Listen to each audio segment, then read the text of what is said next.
Alright, so that was almost like the intermission there. We ran out of recording time on the Panasonic FZ80 4K camera. So we are back in. Alright, so since we're talking about CPU fans, at least we were, let's jump over here. So this is going to work pretty good, honestly, for an i3-8100, i5-8400, maybe even the i7-8700, even though something like that I would probably get a better CPU cooler. Now, this will not work if you're going to overclock an i3-8350K or any of the other Ks, and so you'll want something better. So these are pretty much the same, this Thermaltake and the Intel. Now, what I feel is the ultimate would be the Noctua. This is probably anywhere from $60 to $80. This thing is whisper quiet and does an incredible job of cooling.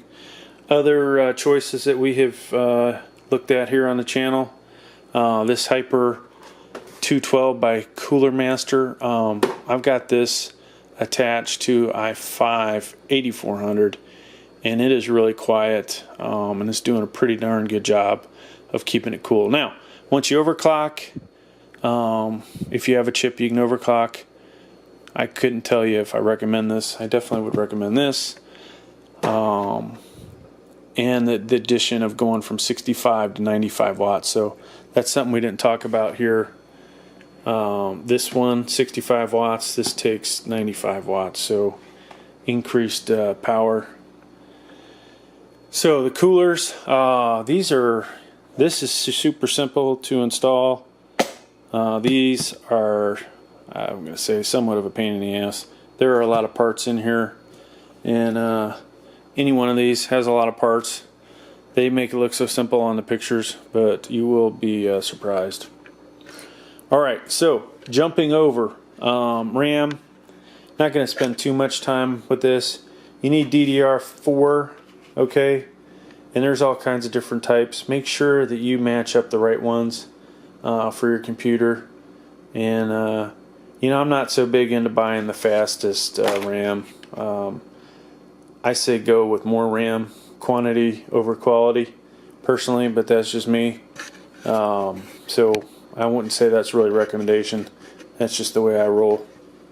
But yeah, make sure you get the DDR4 RAM, and you will be rocking and rolling. And recommendations, at least 16 gigs these days. I've actually got anywhere from 20 to 28 in my computers, and I'm pretty happy. So, all right, let's talk.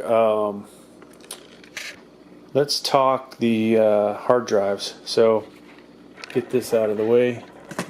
So we have a ton of hard drives here to talk about. Now, of course, you've got the what everybody's familiar with for many years, the mechanical hard drive. This is a 1 terabyte Seagate Barracuda, 7200 RPMs. Actually, not half bad hard drive. It holds its own. But now, step up from that would be your 2.5 inch SSD SATA 3. I've got a ton of these actually, and that's just the case there, but we've probably got 8 of them here, a bunch of different versions. These are definitely faster than the mechanical drives, huge improvement, and you will see startups less than 15 seconds. Some of my computers are faster than that, and so that is a wonderful thing. These are come in all kinds of different sizes. I think 16, 32, 64, 128, 120, 240, 250, etc., etc. Okay, all the way up to I think I've seen a couple terabytes out there. If you have, what I like to do with a lot of my computers, I like to have this have the operating system on it, and then this is mainly a storage. Okay, these are coming down a lot in price. You can get these. I think the cheapest one I got was this one for like 17 bucks. and that was 120 gigs. So you can get these pretty cheap to run the front end of your computer with the operating system on. Just kind of difficult unless you buy a bigger one to install games, and then you go back to slow loads. So somewhat better to go big with these, even though it's more expensive, because hell, I think $30-40 you can get 1 terabyte of this. It's at least $100. Well, they've come down. I think you can get this brand $86. And so these are just okay. This one was really good. Now it's starting to show some bad write times, I think it is, that I'm having issues with it. But all right, other drives depend on your computer. We've got a NVM M2. So let's look at these. This is the guy you really want to buy. All right, if you got the money. This sucker here is awesome. This is the NVMe M2. Was it 3,000 megabytes a second read write? That is pretty darn impressive.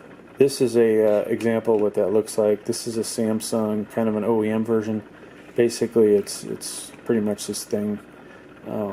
Writes really fast, reads right. If you can figure out how to put your operating system on this, this is the way to go. You are going to love it. All right, you will be super happy. Now there's the other type, which you've got the M2 SATA. These are a lot slower. They're a little faster than these. At least this Western Digital that I have on my laptop.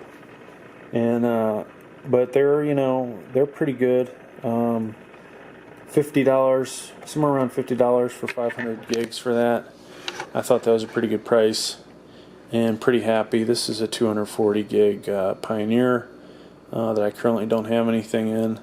And then somewhere around here we've got a Silicone Power, which is also a SATA 3. So the SATA one's slower, NVMe M2 much faster. Okay, and some people get a little screwed up.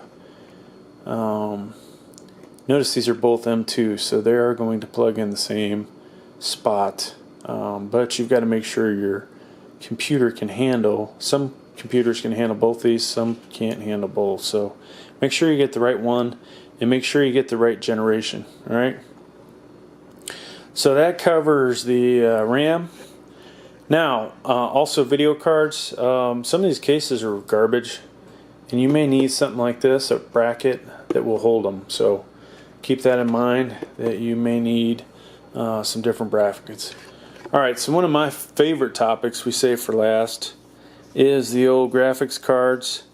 So let's start in the front. Now, I buy stuff off eBay, I buy stuff off Amazon, I buy stuff off Newegg. Really pretty much stay away from Best Buy. They're too pricey. But some of these cards, like these are OEM, so you might find this in a Dell computer, super cheap. These are, I think that's an AMD RX 560B, and these do not need a 6 or 8 pin power supply. So these are not going to give you the same great graphics. This is a 1050, GTX 1050.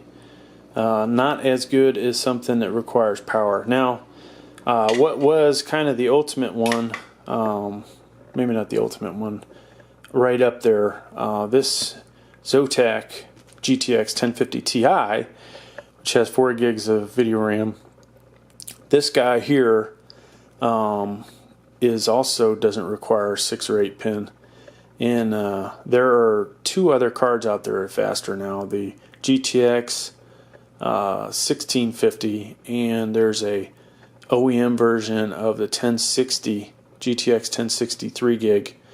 Both of those would be a little faster than this, but that's about as good as it gets. If you have a computer that has let's say a desktop that you bought from Dell or HP, then you're kind of stuck with this. But If you are going to build yours, assuming you bought a good enough power supply, you can get something like the Radeon RX 570 or the GeForce GTX 1070 that I have there. Of course, there's faster ones out there, in all the way up to an RTX 1080. So those are really monster cards, and they're really kind of overkill still. Maybe in 2021 they won't be such overkill, but from what I've seen, not necessary. Like this is about all most people need. This card is on the verge of being decent. The RX 580 is a lot better, and then the 590. I had the GTX 1660, which was pretty awesome. I will say that the TI would have been that much better. But yeah, things to look at. You want to have 8 gigs of RAM. That's kind of an important thing. And then knowing both these are going to be 6 or 8 pin connectors, so making sure you get the right power supply that can connect to that. And then knowing what results do you want. You know, are you just going to do 1080p gaming? Then maybe you can get by on this. If you want to do 2K and 4K gaming, you know, you could probably get away with that. Or, you know, you need to go better than that. So I've done some 4K gaming on something like this. Wasn't the best. I actually never tried it on the 1070, surprisingly. Mainly because somebody else hogs that computer. But that one probably would be sufficient. So final thing to talk about are the power supplies. And we're running out of recording time, so I'd recommend probably these days at least 600 watts. All right, used to be recommend 500. I'm gonna say 600 watts. And make sure you get familiar with your connectors, what each one is. So there's the 6-pin for power supply for a video card. There's an 8-pin PCI. Here's your SATA powers. Excuse me, that's not SATA power. There's your SATA power MOLED. So knowing what these do, that is probably for a fan, and these will plug into power your CPU, and then this guy is for your motherboard. So that's a 24-pinner there. So that wraps it up. Please like, please subscribe. Thank you.